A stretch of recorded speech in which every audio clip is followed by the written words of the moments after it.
Good morning, everybody. Welcome to Fatesinger. Do you like music?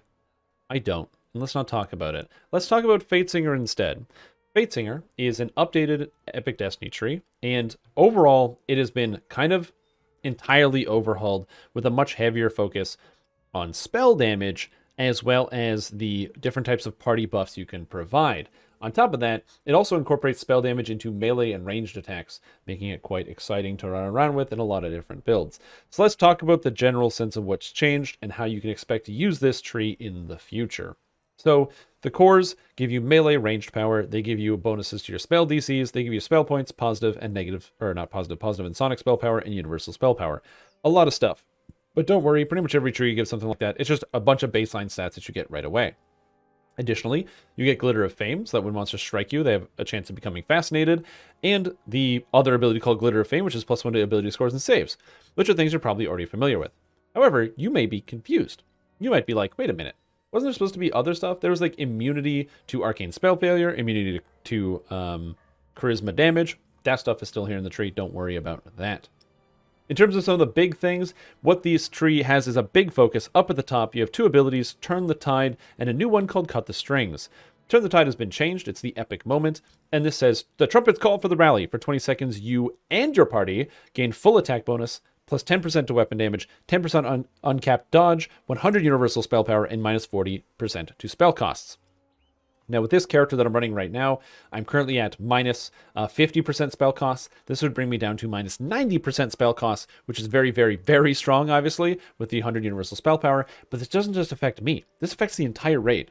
So this effect is absolutely insane. It is better than old Turn of the Tide, if you're in a group, by a huge million miles. It is actually useful for spellcasters. And, yeah, it's great. The only downside with this ability is obviously it's not as good if you are solo. But that's okay. There's a new ability that goes along with this called Cut the Strings. And so Cut the Strings is a spell-like ability. You sing a song and dance, and everything around you starts dancing. And when they start dancing, they have to make a will save based on the highest stat mod plus enchantment, DCs, at which point they start dancing. However, your character gets a scissors effect, where if you just go and attack any of the monsters that are dancing, you cut the threads of destiny that are holding them in place, and they effectively just fade from the multiverse, instantly killing them. So they're gone. Very cool. And if you attack bosses, you do a tremendously high amount of sonic damage.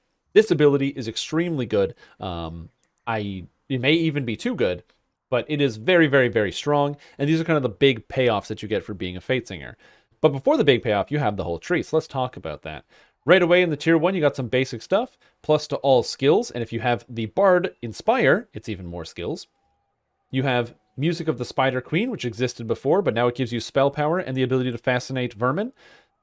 You have this Harmonic Resonance. You actually have to take Harmonic Resonance now. You don't necessarily need it. Harmonic Resonance has a higher chance to apply. However, it only stacks to 3 times. So you can reliably get it on monsters with spells. But again, it only stacks to 3 times. Tune of the Weave, which gives you more spell power or spell points back when you use Echoes of Power and some more spell points.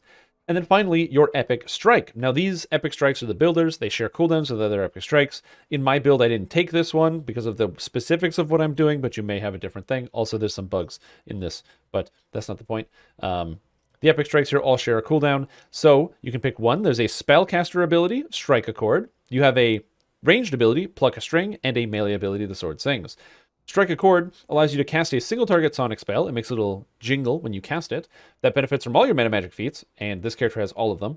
And on top of that, every time you cast it, it also gives you a buff called Chords of Fate, which reduces the spell cost of all your spells by 4%, which stacks up to 3 times for 12% spell cost, which with this character would bring me to 62% reduced spell cost. That is currently not working, the 4% spell cost, but if it was, I would be using it instead of the Dragon Breath, which I'm using here. And then you have Pluck a String and the Sword Sings. These are basically the same abilities. However, what they do is this is a melee attack or a bow attack. I guess they have a different cooldown. They deal sonic damage per character level. It scales with your melee power, so you don't need spell power for this. It's all in on melee power. And critical hits cause the target to be stunned for 2 seconds with no save. If you're playing as any type of bard, you'll be a swashbuckler with lots of critical hit chance, or even a character who's using, a large high critical hit chance dart. You're going to be stunning monsters all the time. It's a very short duration stun, but don't worry about that. Getting a 2-second stun is really, really good. Also, the cooldown on this ability is 4 seconds, 5 seconds, or 2 seconds. So you can easily get these stacks of these Chords of Fate, which you want because you can spend them. The next ability up is called Echoes of Discord, Blade of Discord, or Arrow of Discord. The spell Echoes of Discord does damage, and then based on the number of these Chords of Fate that you have, you will do additional damage and stun a target for a long duration. 2 seconds with no Chords of Fate, up to 8 seconds with all the Chords of Fate.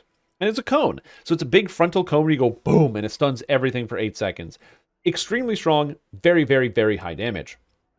But then there's Blade of Discord. It's a frontal cleave. That's right, a frontal cleave. And if you have all of the Chords of Discord, it lasts for 8 seconds on the stun. It's also Charisma, Dex, or Intelligence, as this tree is generally Charisma, Dex, or Intelligence. So very, very insanely strong frontal cleave. Very good. Something you'll probably see even Paladins coming in here to pick up because of how good this is. And Arrow of Discord with a attack that doesn't work like other ranged attacks. Usually ranged attacks have some synergy with improved precise shot, where you want to be shooting through targets to hit multiples at the same time. In this one, it doesn't matter. Whoever's the first target you hit, there's an explosion off of that target that does that big stun. So you can actually just kind of aim it as however you want, as like kind of like this, targeted fireball, explosion, sonic ball dealy. Very cool abilities, short cooldown with 15 seconds, easily able to charge up, so this is going to be very cool when you get into it. On top of that, you have Grandeur, which I don't think is good. It's a pre-existing ability. You have My Words, Not Yours, which is -1 to all meta magic costs. My character is running most of them, so having -1 to all these costs is very, very nice. Great Ballads of War, which is +3 to hit and damage, and if you have the Bardic Ballad feat, which I currently do, it would also apply this as an AoE buff. I could definitely use this, so that would give me +6 to hit and damage, and then everyone else +3 to hit and damage, which is still very nice.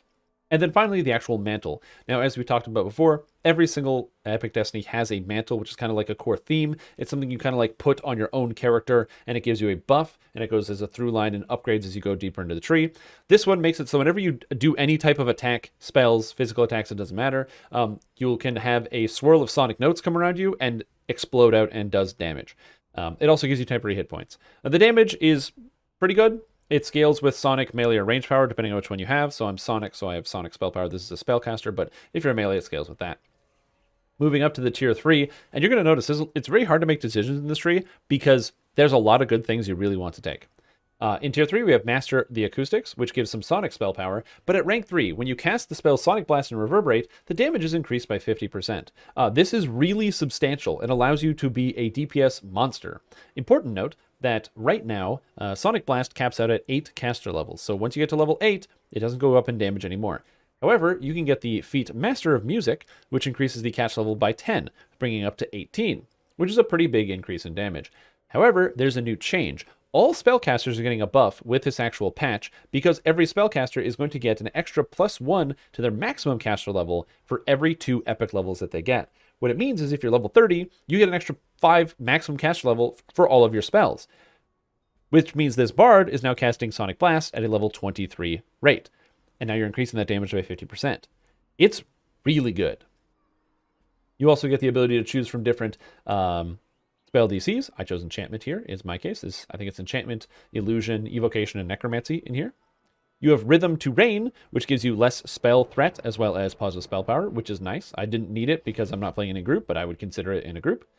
Over here, a little bit of music, which gives you Inspire Courage if you don't have it. If you do have it, you get extra Bard Songs and some Spell Pen. For me, not really super impactful, but it may be more impactful for you. And finally, Sonata to Serve. Spell Pen, but most importantly, rank 3. If you are actively using the Mantle of Sound of Fury, you're immune to Arcane Spell Failure. My character is, of course, a Blade Forged, because I'm the Blade Forged Bard guy, and so I have Adamantine Plating, so this is very nice for me. It means you can have a lot of flexibility with your arcane spell casting, not having to worry about spell failure at all, which is very cool. And now we move up, the tier 4. What is good on here? We got Masquerade, minus 10% cost of spells. This used to be an enhancement bonus and did not stack with other things in the game. Now it's not an enhancement bonus and it stacks with everything. So extremely powerful. Majesty makes you immune to charisma damage, and also while your bardic mantle is going, if you sing any type of bard song, which is basically you just inspire, you heal people. This is probably the weakest effect in here. I'm not a big lover of this. I think it's mostly because the area is very small, but still immune to charisma damage is nice. Arcane Resonance. So, the Arcane Hymn, Martial Hymn, Primal Hymn, and Divine Hymn are all now linked to the mantle. So you can't just Martial Hymn, which is a sort of nerf to some classes, depending on how you want to think about it. You can still come in here to pick it up because it is 10 melee power, range power, physical resistance rating, health, and all that other stuff. But it is an adjustment. It's something you have to get used to. And it is now attached to the mantle. But the stats are mostly the same, although the primal one is even better than it was before. Then you have this one. So you have two different abilities here. I should have unspec'd this, but I didn't. I took Very, Very Vocal, which is when you cast Shout, its damage is increased by 50%. When you cast Greater Shout and Horn of Thunder, the damage is double. That's a lot of extra damage, guys. So this character is able to hit people for, with all my meta magic feats, with crits, about 14,000 damage with Horn of Thunder, which feels really, really good. Bards are doing a lot of damage, which is great. The other option, besides this, is an ability called Greatest Shout, because you have Shout, Greater Shout, and now Greatest Shout. Greatest Shout is like Greater Shout, but with a higher DC. So if you're somebody who isn't really concerned about the damage, but is more concerned about the crowd control aspect of Shout, you can get a spell-like ability for Greatest Shout, so you can constantly belt it out and lock monsters up. You can get a free meta magic, so I took Extend, because Extend is convenient. And then when you go up to the tier 5, as I said, cut the strings, turn the tide. You have Blade Song, which gives you critical multiplier with a single weapon, dual wielding, or a weapon and a shield. And then you have Master the Strings for +3 to all spell DCs for 3 points. And then finally Ballad of the Ages, which is +1 to all spell DCs, tactical DC feats, and True Seeing. And on top of that, if you happen to have the Inspire Ballad, so the Bardic Ballad, which my character does because I'm actually a bard, you give that to everybody else, including yourself. This is an extra +2 to DCs.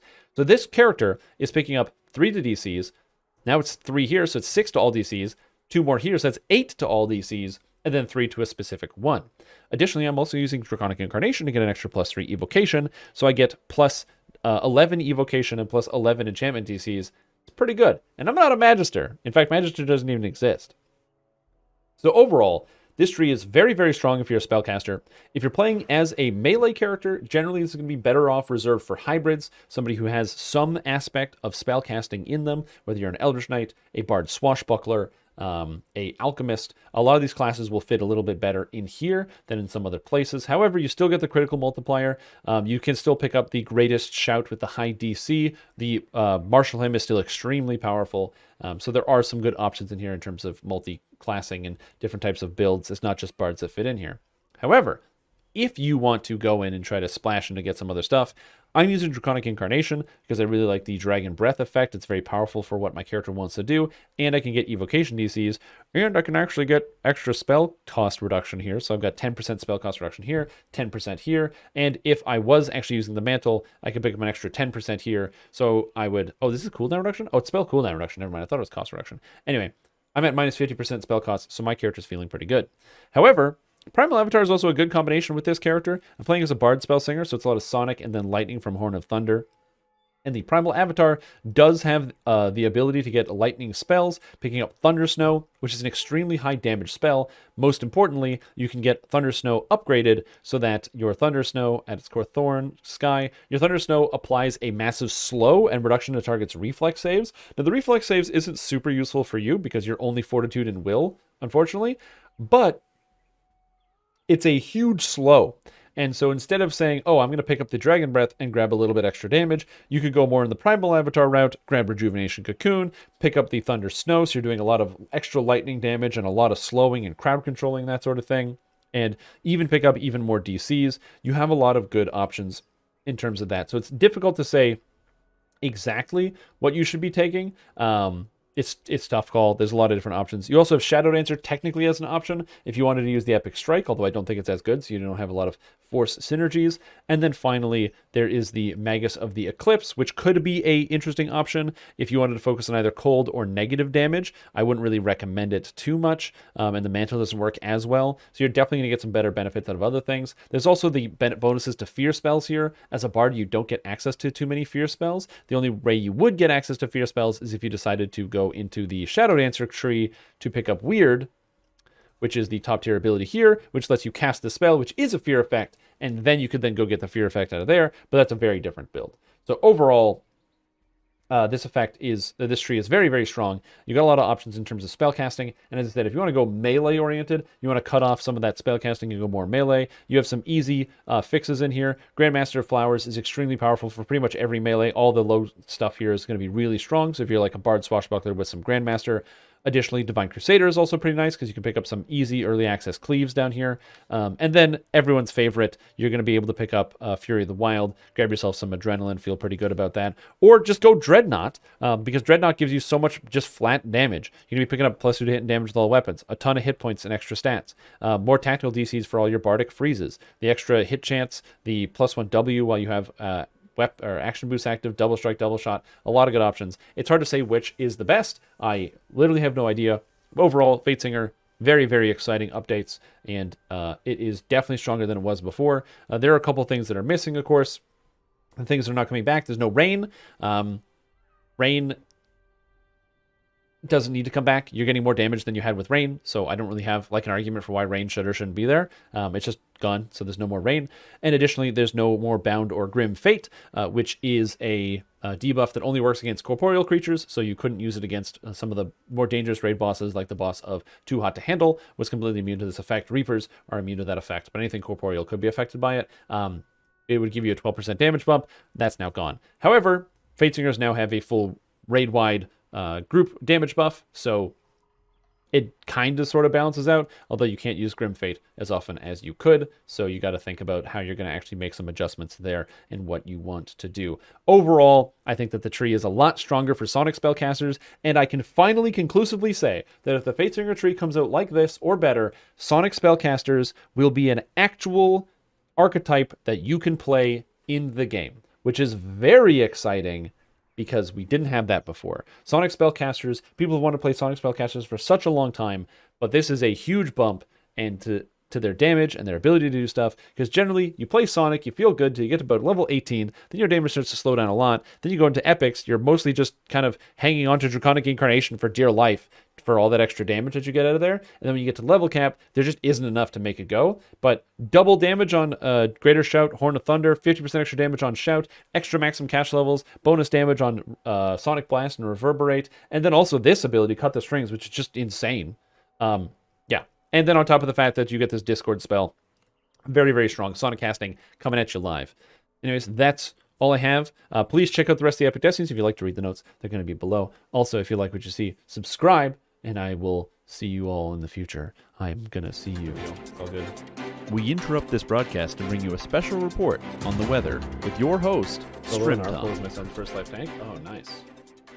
Hello, everybody. Welcome to the Minas Morgul weather broadcast. I'm your host, Moving the Microphone, and today we're looking at the weather out here in Minas Morgul. Now, as you can see, there's some clouds on the horizon right there, but don't you fret. There's no sun coming through, not today and not tomorrow, because these clouds up here in this region, they're going to be staying. They're moving around a little bit, but they mostly just kind of shuffle, so don't worry. These clouds over here, they're going to go over here. These clouds over here, they're going to go over here. And these clouds over here, you better believe it, they're going to go over here.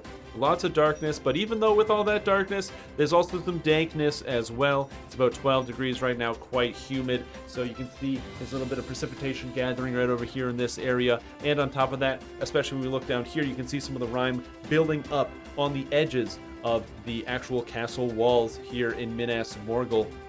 Quite dank, quite dark. But still, even with that area, it's humid, but it's kind of chilly. So make sure you are wearing some type of chain shirt with leather and jacket over top of that, because you will be running into problems, especially if you're mounted somewhere up here, because you will find yourself feeling quite chilly tonight, with temperatures going at a high of about 10 degrees Canadian, which is about 50 degrees freedom, all the way down to about 35 degrees freedom. Quite chilly. Anyways, this has been your Minas Morgul weather broadcast. Back to you, Strim. Are we off? Yeah? Oh man. Can I get out of here? How do I get out of here? What's that sound?